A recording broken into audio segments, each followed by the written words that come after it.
அமெரிக்காவினுடைய ஜனாதிபதி Donald Trump வெளியிட்டிருக்கக்கூடிய கருத்து தான் சர்ச்சையை கிளப்பி இருப்பது மட்டுமல்லாமல் இந்த கருத்துக்கு டொனால்ட் ட்ரம்ப் எந்த விதமான ஆதாரங்களையும் முன்வைக்கவில்லை. பல முக்கியமானவர்கள் விடுதலை செய்யப்பட்டிருக்கிறார்கள். இந்த நபர் 24 ஆண்டுகளுக்கு பிறகு விடுதலை செய்யப்பட்டிருக்கிறார். இது எந்த இடம்னா காசா. இஸ்ரேலுடைய ஆய்வாளர் அல் ஜசீராவினுடைய நிகழ்ச்சியிலே கலந்து கொண்டு பகிரங்கமாக இதை சொல்லுகிற அளவுக்கு இஸ்ரேலுடைய நிலை அதல பாதாளத்திற்கு சென்றிருக்கிறது என்பதை நாம் உணர முடிகிறது. அதே நேரம்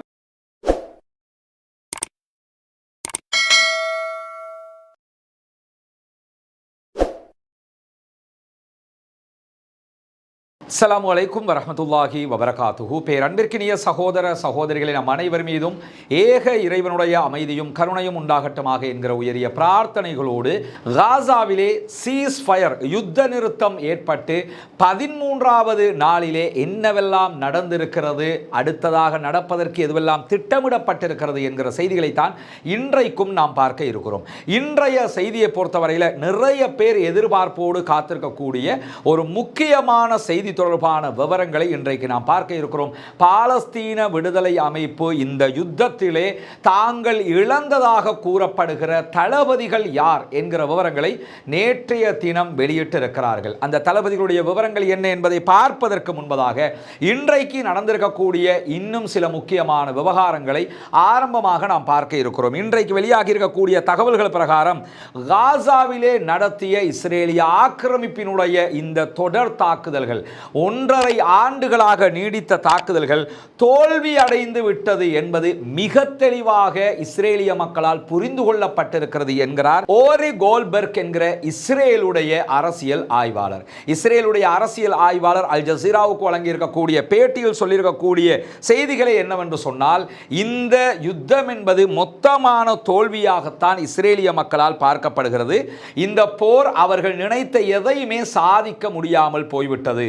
காசாவுக்குள் நுழைவோம், பாலஸ்தீன போராளிகளை அழிப்போம், எங்கள் பணைய கைதிகளை மீட்டுக் கொண்டு வருவோம் என்றெல்லாம் விட்ட சவால்கள் அத்தனையுமே புஷ்வானமாக போயிருக்கிறது. எதுவுமே எடுபடவில்லை.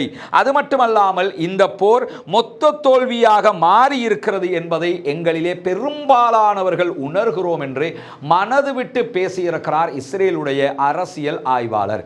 இந்த செய்தி நம்ம பார்க்கும்போது ஒன்று தெரிஞ்சுக்கிறங்க, இஸ்ரேலுக்குள்ள அல் ஜசீரா செயல்பட முடியாது, தடை விதிக்கப்பட்டிருக்கிறது. அப்படி இருந்தும் இஸ்ரேலுடைய ஆய்வாளர் அல் ஜசீராவினுடைய நிகழ்ச்சியிலே கலந்து கொண்டு பகிரங்கமாக இதை சொல்லுகிற அளவுக்கு இஸ்ரேலுடைய நிலை அதல பாதாளத்திற்கு சென்றிருக்கிறது என்பதை நாம் உணர முடிகிறது. அதே நேரம் இன்றைக்கு அமெரிக்காவினுடைய ஜனாதிபதி டொனால்ட் ட்ரம்ப் வெளியிட்டிருக்கக்கூடிய ஒரு கருத்து பாரிய சர்ச்சைக்குரிய கருத்தாக மாறி இருக்குது. ட்ரம்பை பொறுத்தவரையில் நம்ம வளமல சொல்லுகிற ஒரு விஷயம் தான், அந்த என்ன பேசுறாருங்கிறத செய்வார் என்று எதிர்பார்க்க முடியாது, என்ன செய்ய போறாருங்கிறத பேசுவாருங்கிறத எதிர்பார்க்க முடியாது. யாருமே அவரை இப்படிப்பட்டவர் என்று கணிக்க முடியாத ஒரு ஆளுனா பிசினஸ்மேன். அவர் பிசினஸாக தான் எதையும் யோசிப்பார், எடுத்தேன் கவிழ்த்தேன் என்று சில வேலைகளை செய்வார்.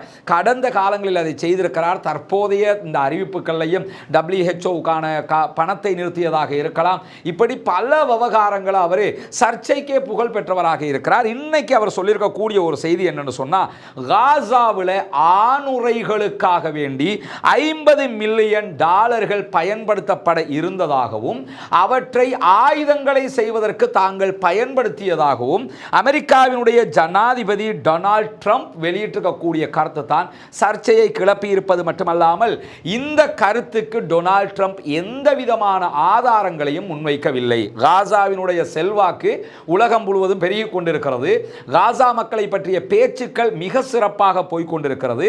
இஸ்ரேலுடைய தோல்விகள் மிக தெளிவாக இருக்கிறது. இஸ்ரேல் தோல்வி என்றால் அமெரிக்கா தோல்வி என்று அர்த்தம். எனவேதான் அமெரிக்காவினுடைய தோல்வியை மறைப்பதற்கென்று சொல்லியே இப்படியான பேச்சுக்களை எல்லாம் ட்ரம்ப் பேசுகிறார். இதற்கு எந்த ஆதாரத்தையும் அவர் வெளியிடவில்லை என்பதையும் அவர்கள் சொல்லி இருக்கிறார்கள். ஒரு வாதத்திற்கு 50 மில்லியன்களுக்கு ஆணுரைகள் காசாவுக்கு அனுப்பணும்னா அந்த தேவை யாருக்கு வந்தது? அமெரிக்காவுக்கு. அமெரிக்காவுக்கு ஏன் இந்த தேவை வரணும்? அங்கே குழந்தைகள் கிடைக்க கூடாது என்று அமெரிக்கா நினைத்திருக்கிறது. குழந்தைகள் பெருக்கம் அதிகரித்துக் கொண்டிருக்கிறது. எனவே குண்டு போட்டு குழந்தைகளை அழைத்திருக்கிறது. இருக்கிறார்கள். அவர் பேசிய பேச்சே அவருக்கு வினையாக மாறி இருக்கிறது என்பதுதான் யதார்த்தமான ஒரு உண்மையாக இருக்கிறது என்பதையும் நாம் புரிந்து கொள்கிறோம். அதே நேரம் தொடர்ந்தும் பல நாட்களாக வெஸ்ட் பேங்க்ல இருக்கக்கூடிய ஜெனின், துல்கரேம், ரமல்லா உள்ளிட்ட பகுதிகளில் இஸ்ரேலிய ஆக்கிரமிப்பு தாக்குதல்களை நடத்தி வருகிறார்கள். இன்றைக்கும் நீங்க பார்க்கலாம், இந்த பகுதி தான் ஜெனின் கேம்ப் இருக்கக்கூடிய பகுதி. கிட்டத்தட்ட 16,000 மக்கள் வாழக்கூடிய இந்த பகுதிகளில் தான் தொடர்ந்து இஸ்ரேல் தாக்குதல்களை நடத்துகிறார். அதே நேரம் இன்றைக்கு ஜெனின், துல்கரேம் போன்ற பகுதிகளில் பாலஸ்தீன போராளிகள் இஸ்ரேலிய படைகளை குறிவைத்து தாக்குதல் நடத்தி இருக்கிறார்கள். இதில் எத்தனை பேர் கொல்லப்பட்டிருக்கிறார்கள், என்ன விதமான அழிவுகள் ஏற்பட்டிருக்கிறது, எப்படியான காயங்கள் ஏற்பட்டிருக்கிறது என்கிற தகவல்கள் இதுவரை வெளியிடப்படாத அதே நேரத்தில் ஜெனின்ல வடமேற்கில் இருக்கக்கூடிய சிலாத் அல் ஹரித்தியா என்கிற பகுதிகளில் இஸ்ரேலிய ஆக்கிரமிப்பு தாக்குதல் நடத்தி கொண்டிருந்த வேளையில் தான் அவர்களுக்கு எதிராக பாலஸ்தீன விடுதலை போராட்ட அமைப்பினர் பதிலடி தாக்குதல்களை நடத்தி இருக்கிறார்கள் என்கிறது அல் ஜசீராவினுடைய அரபு செய்தி தளம். அது மட்டுமல்லாமல் ரமல்லா அருகிலே பாலஸ்தீன அப்பாவிகள் மீது இஸ்ரேலிய ஆக்கிரமிப்பு நடத்திய தாக்குதல்களில் 2 குழந்தைகள் படுகாயம் அடைந்திருக்கிறார்கள் என்கிற செய்திகளும் வெளியாகி இருக்கிறது. காசாவில் தோல்விக்கு மேல் தோல்வியை தழுவியவர்கள், ஒன்னுக்கும் உதவாத ஒரு படை என்று சொல்லக்கூடிய இந்த ஃபத்தாஹினுடைய ஆட்கள் இருக்கக்கூடிய ஏரியாவில் வந்து அப்பாவி மக்களை அழிக்கக்கூடிய காரியங்களில் ஈடுபட்டு வருகிறார்கள் என்பதை நாம் இந்த இடத்திலே கவனிக்கிற அதே நேரம், நேற்றைய தினம் விடுதலை செய்யப்பட்ட பாலஸ்தீன மக்களில் பல முக்கியமானவர்கள் விடுதலை செய்யப்பட்டிருக்கிறார்கள். இந்த நபர் 24 ஆண்டுகளுக்கு பிறகு விடுதலை செய்யப்பட்டிருக்கிறார். இது எந்த இடம்னா காசா. இதுவரைக்கும் விடுதலை செய்யப்பட்டவர்கள் முதல் தடவையாக காசாவுக்கு வந்தவர் இவர்தான். மற்ற அத்தனை பேருமே வெஸ்ட் பேங்க்ல இருக்கிறாங்க. சில பேர் ஈஜிப்டுக்கு போயிருக்கிறாங்க, ஈஜிப்டுக்கு அழைத்து செல்லப்பட்டிருக்கிறார்கள். அதே போன்று டர்க்கிக்கு கொஞ்சம் பேர் அழைத்து செல்லப்பட்டிருக்கிறார்கள். கொஞ்சம் பேர் வெஸ்ட் பேங்க்ல நிற்கிறாங்க.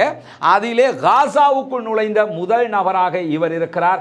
அவருடைய பிள்ளை மனைவியை தான் நீங்க பார்க்குறீங்க. அல் ஜசீராவுக்கு அவர் வழங்கக்கூடிய பேட்டிர காட்சி தான் கான் யூனுஸ் பகுதிகளில் தான் இது நடந்து கொண்டிருக்கிறது. முதல் தடவையாக 24 ஆண்டுகளுக்கு பிறகு அவர் காசாவுக்குள் வந்திருக்கிறார் என்பதுதான் இங்கே நாம் கவனிக்க வேண்டிய விஷயம்.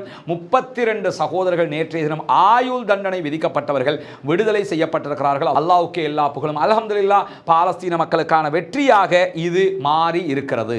இதே நேரம் நாளைய தினம் பாலஸ்தீனத்திலே சிறைப்பிடிக்கப்பட்டிருக்கக்கூடிய பணைய கைதிகளாக இருக்கக்கூடியவர்களில் மேலும் 3 பேரை பாலஸ்தீன விடுதலை அமைப்பினர் விடுதலை செய்ய இருக்கிறார்கள். அவர்களுடைய பட்டியலையும் இஸ்ரேலுக்கு அவர்கள் வழங்கி இருக்கிற அதே நேரம், நாளை எந்த இடத்திலே அவர்கள் விடுதலை செய்ய போகிறார்கள் என்கிற கேள்வி மிக முக்கியமாக எழுந்திருக்கிறது. என்னன்னா, ஒவ்வொரு நாளும் வெரி டிஃபரண்டாக அவங்க இந்த விடுதலைகளை செய்து வருகிறார்கள். நாளை எந்த இடத்தில் இந்த கைதிகளை கொண்டு வந்து ஒப்படைக்க போகிறார்கள் என்கிற கேள்வி தற்போது மும்முரமாக எழுந்திருக்கிறார். அதே நேரம் அந்த செய்திகளை இதுவரைக்கும் பாலஸ்தீன விடுதலை போராளிகள் வெளியிடவில்லை. இப்படியான நிலையில் இன்றைக்கு இஸ்ரேலுக்குள்ளே இஸ்ரேலுடைய மேரிவ் செய்தித்தாள் ஒரு புள்ளி விவரத்தை எடுத்திருக்கிறது, கருத்து கணிப்பை எடுத்திருக்கிறார்கள்.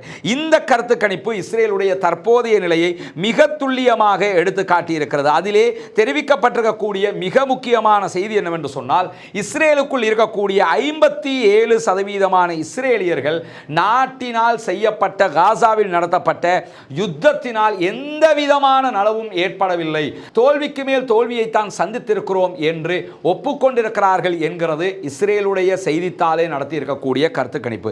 அது மட்டுமல்லாமல் 32% பேர் எந்த ஒன்றையுமே நாம் அடையவில்லை, இதே நேரத்தில் சில வெற்றிகளை நாம் சந்தித்திருக்கிறோம் என்கிற ஒரு எண்ணப்பாட்டில் இருக்கிறார்கள். பதிலளித்தவர்களில் 4% பேர் மட்டுமே காசாவிலே இஸ்ரேல் முழுமையான நோக்கங்களை அடைந்து விட்டார்கள், வெற்றி அடைந்து விட்டார்கள் என்று சொல்லி இருக்கிறார்கள். இஸ்ரேலில் இருக்கக்கூடிய மக்கள்ல வெறும் 4%, 4% மக்கள் தான் நாங்க ஜெயிச்சிட்டோம்னு நம்புறாங்க. மற்ற அத்தனை பேருமே இஸ்ரேல் தோத்துருச்சுன்னு நம்புறாங்கன்னா இதை விட நம்ம என்ன பண்ண வேண்டி இருக்கிறது என்கிற கேள்வி நமக்கு முன்னால் எழுகிற அதே நேரம், இன்றைக்கு மீண்டும் டொனால்ட் ட்ரம்ப் முருங்கை மரத்தில் ஏறி இருக்கிறார். ஏன் முருங்கை மரத்தில் ஏறி இருக்கிறார் என்கிற வார்த்தையை நம்ம பயன்படுத்துறோம்னா, தொடர்ந்து டொனால்ட் ட்ரம்ப் சொல்லி வரக்கூடிய ஒரு செய்தி தான், காசாவினுடைய அப்பாவி மக்களை எகிப்துக்கு அல்லது ஜோர்தானுக்கு அனுப்ப வேண்டும் என்று சொல்லி வந்தார். இந்த கருத்துக்களை எகிப்தும் ஜோர்தானுடைய அதிபர் மன்னராக இருக்கக்கூடிய அப்துல்லா மறுத்துவிட்டார். அதே போன்று எகிப்தினுடைய ஜனாதிபதி அப்துல் ஃபத்தா சிசியும் மறுத்துவிட்டார். இதைத் தொடர்ந்து அமெரிக்காவுக்கான இஸ்ரேலிய தூதர் ஜெருசலம் போஸ்டுக்கு வழங்கியிருந்த பேட்டியில் என்ன சொல்லியிருந்தாருன்னா, இவர்களை அமெரிக்கா எப்படியுமே இந்த 2 நாடுகளுக்கும் நாடு கடத்தும், 2 நாட்டுக்கும் அனுப்பி வச்சிருவாங்க, அது ஏன் அனுப்பணும் என்று சொல்லி ஜெருசலம் போஸ்ட் கேட்கும்போது, நிறைய அமெரிக்கா இந்த 2 நாட்டுக்கும் அள்ளி அள்ளி கொடுத்துக்கிட்டு இருக்குது, அமெரிக்கா சொன்னா அவங்க கேட்கத்தான் வேணும் என்கிற கருத்தையும் அமெரிக்காவுக்கான இஸ்ரேலுடைய தூதர் 2 நாட்களுக்கு முன்பதாக சொல்லியிருந்தார். நம்முடைய வீடியோலையும் அதை நம்ம சொல்லியிருந்தோம்.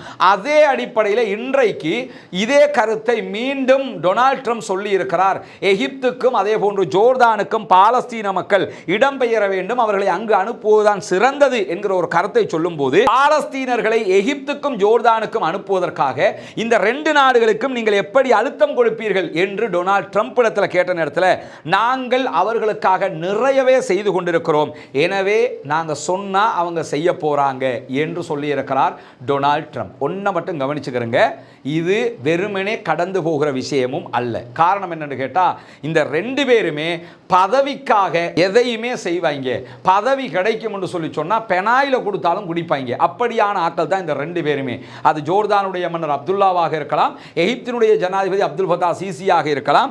இந்த 2 பேருடைய கேரக்டரும் இப்படி அமையப்பெற்றதுதான். எனவே இவர்கள் சொன்னதுக்கு ஏற்கனவே நீங்க காசா வார் நடக்கலை பார்த்திருப்பீங்க.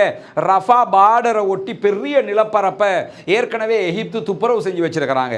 ஒரு கிரவுண்ட் ஒன்றை ரெடி பண்ணி வச்சிருக்கிறாங்க. ரஃபா வழியாக மக்களை அந்த பக்கம் எடுப்பதற்காக. ஆனால் காசா மக்கள் போக மாட்டேன்னு இருக்கிறாங்க. இந்த நிலையில தான் டொனால்ட் ட்ரம்ப் மீண்டும் குத்தி காட்டி பேசி இருக்கிறார். நாங்க நிறைய அள்ளி அள்ளி கொடுத்துக்கிட்டு இருக்கிறோம், அவங்க செய்வாங்க, பொறுத்திருந்து பாருங்க என்று சொல்லி இருக்கிறார்.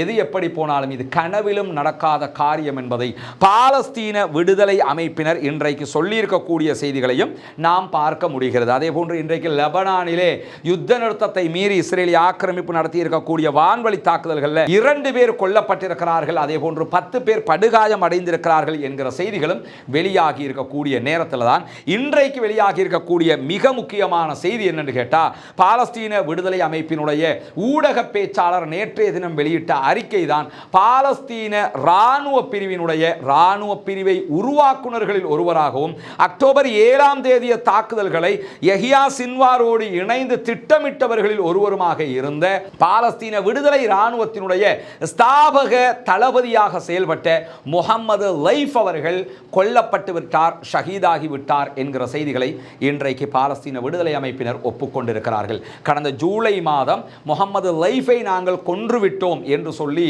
இஸ்ரேல் அறிவித்திருந்த நிலையில் பாலஸ்தீன விடுதலை அமைப்பினுடைய அரசியல் பிரிவு தோஹா கத்தாரில் இருந்து என்ன சொன்னாங்கன்னா, எங்களால் அதை உறுதிப்படுத்த முடியவில்லை என்று சொல்லியிருந்தார்கள். இன்றைக்கு அபு உபைதா அவர்கள் அவர் கொல்லப்பட்டு விட்டார், ஷஹீதாகி விட்டார், வரலாற்றில் முகமது லைஃப் இடம் பிடிப்பார், முகமது லைஃப் இல்லாத பாலஸ்தீன வரலாறு இருக்க முடியாது என்கிற செய்திகளை இன்றைக்கு அவர் மிக தெளிவாக அறிவித்திருக்கக்கூடிய காட்சிகள் வெளியாகி இருக்கிறது. கிட்டத்தட்ட 30 ஆண்டுகளுக்கு மேலாக இஸ்ரேலிய எதிரிகளை சோர்வில்லாமல் வேட்டையாடியவர், அவர்களுக்கு எதிராக மிகப்பெரிய தாக்குதல்களை யுத்தங்களை நடத்தியவர் தான் முகமது லைஃப் என்கிற செய்திகளையும் இன்றைக்கு அபு உபைதா அவர்கள் பதிவு செய்திருக்கிறார். 1990களில் பாலஸ்தீன விடுதலை இராணுவத்தை உருவாக்கி இருந்தார் முகமது லைஃப் அவர்கள். அது மட்டுமல்லாமல் இந்த அக்டோபர் 7ஆம் தேதி தாக்குதலை அவர் திட்டமிடுகிற காட்சிகள் எல்லாம் ஏற்கனவே வெளியாகி அந்த வீடியோ நம்ம போட போய் தான் நம்ம 2வது சேனலையும் சேர்த்து இப்போ தூக்கி விட்டுருக்காங்க. அதை காரணம் காட்டி பார்த்தீங்களா என்று சொல்லி தூக்கி விட்டுருக்காங்க. எனவே அதை பற்றி நம்ம இதில் பேச முடியாது. அந்த வீடியோ நம்முடைய டெலிகிராம் சேனலில் தனியாக ஏற்றி இருக்கிறோம், பார்க்காதவர்கள் அதில் போய் பார்த்துக் கொள்ள முடியும். அது மட்டுமல்லாமல் 20 ஆண்டுகளுக்கு மேலாக பாலஸ்தீன விடுதலை அமைப்பை தனித்தளபதியாக நின்று வழிநடத்தியவர் தான் முகமது லைஃப் அவர்கள். பாலஸ்தீன விடுதலை இராணுவத்தினுடைய சுரங்கப்பாதை வலையமைப்பை மொத்தமாக உருவாக்குகிற திட்டமும் இவருக்குரியது என்றும், பாலஸ்தீன விடுதலை அமைப்பில் குண்டுகளை தயாரிப்பது, ஆயுதங்களை தயாரிப்பது என்று பல அந்த துறையில் இருக்கக்கூடிய பல என்ஜினியர்களை உருவாக்கிய திறமையும் முகமது லைஃப் அவர்களை தான் சாரும் என்றும், யுத்த தந்திரத்தில் மிக உச்சகட்டத்தில் இருந்த ஒரு மாபெரும் தளபதி தான் முகமது லைஃப் என்கிற செய்திகளும் இன்றைக்கு வெளியாகி இருக்கிறது. உண்மையிலேயே இதுவும் தவிர்க்க முடியாத, ஏற்றுக்கொள்ள முடியாத, மனது பொறுத்து கொள்ள முடியாத ஒரு மாபெரும் இழப்பு என்பதிலே எந்த மாற்று கருத்தும் இல்லை. ஆனால் பாலஸ்தீன விடுதலை அமைப்பினர் ஜூலை மாதம் இந்த அறிவிப்பை ஒத்துக்கொள்ளவில்லை, இப்பொழுதுதான் ஒப்புக்கொண்டிருக்கிறார்கள். அதற்கான 2 காரணங்கள் இருக்கலாம். ஒன்று, உண்மையாகவே இந்த யுத்தத்துக்கு நடுவிலே அவர் கொல்லப்பட்டு விட்டாரா இல்லையா என்கிற தகவல்களை அவர்கள் பெற்றுக்கொள்வதில் ஒரு சிரமம் இருந்தது. இரண்டாவது, ஒரு யுத்த தந்திரமாக கூட அதை அவர்கள் கையாண்டிருக்கலாம். தலைவர்களுடைய இழப்புகள் பாலஸ்தீன மக்களுக்கு ஒரு பின்னடைவாக மனது ரீதியிலான ஒரு வீழ்ச்சியை கொடுத்துவிடக் கூடாது என்பதற்காக அவர்கள் மறைத்திருக்கலாம்.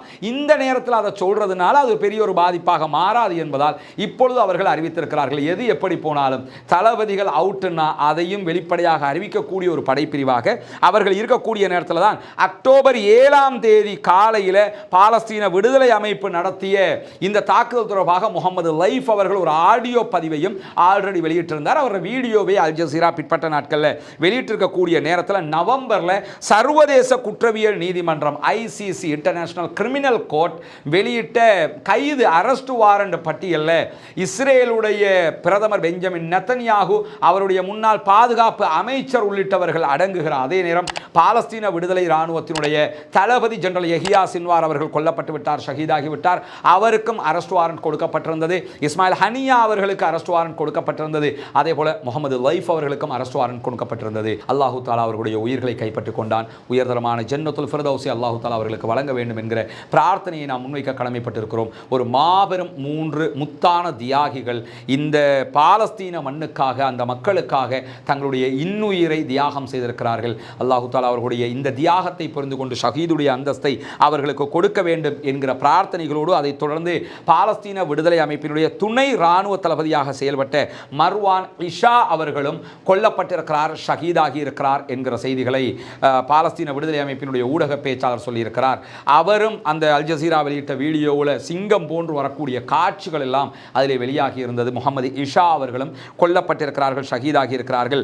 அதே போன்று ஆயுதங்கள், அதே போன்று போர் சேவிஸினுடைய அதாவது வார் சேவிசஸுடைய தளபதியாக செயல்பட்ட காசிம் அபு தாமா அவர்களும் இந்த யுத்தத்திலே கொல்லப்பட்டிருக்கிறார், ஷஹீதாகி இருக்கிறார் என்கிற செய்திகளோடு ராத் சாபித் என்கிற மனிதவள தளபதி, ஹியூமன் ரிசோர்ஸ் சம்பந்தப்பட்ட பாலஸ்தீன விடுதலை இராணுவத்தினுடைய தளபதியாக செயல்பட்டவரும் இந்த யுத்தத்திலே கொல்லப்பட்டிருக்கிறார், ஷஹீதாகி இருக்கிறார். கான் யூனுஸ் படையணியினுடைய தளபதி ராஃபி சலாமா அவர்களும் இந்த யுத்தத்திலே கொல்லப்பட்டிருக்கிறார், ஷஹீதாகி இருக்கிறார் என்கிற செய்திகள் இன்றைக்கு வெளியாகி இருக்கிறது. எனவே யுத்தத்தில் தளபதிகள் கொல்லப்படுவது, ஷஹீதாகுவது என்பது சாதாரணமான யதார்த்தமான ஒரு உண்மை. நபிகள் நாயகம் ஸல்லல்லாஹு அலைஹி வஸல்லம் அவருடைய காலத்திலே பத்ரு, உஹது என்று பல யுத்த களங்களில் பல தளபதிகளை நாம் இழந்திருக்கிறோம் என்பது நமக்கு தெரியும். அந்த வரலாறுகளை எல்லாம் பல விடுத்தம் நாம் பார்த்திருக்கிறோம். எனவே தளபதிகளுடைய இழப்பு என்பது அவர்களுடைய படையினுடைய தோல்வி என்று அர்த்தம் அல்ல. அப்படி பார்த்தா இஸ்ரேலிய இராணுவத்தில் எத்தனையோ தளபதிகள் கொல்லப்பட்டிருக்கிறாங்க. எனவே அதெல்லாம் மேட்ரு கிடையாது. இந்த யுத்தத்தில் பாலஸ்தீன இராணுவம் ஜெயித்திருக்கிறது, அல்ஹம்துலில்லாஹ். பொறுத்திருந்து பார்ப்போம் என்னவெல்லாம் நடக்கிறது என்பதை வல்ல ரஹ்மான் அருள் புரிய போதுமானவன். தொடர்ந்து அந்த மக்களுக்காக பிரார்த்தனை செய்வோமாக. நம்மை போன்று சுதந்திரமானவர்களாக மாற வேண்டும் என்று அல்லாஹ்விடத்திலே கையேந்துவோமாக. வாஹிர் தஅவானா அல்ஹம்துலில்லாஹி ரப்பில் ஆலமீன்.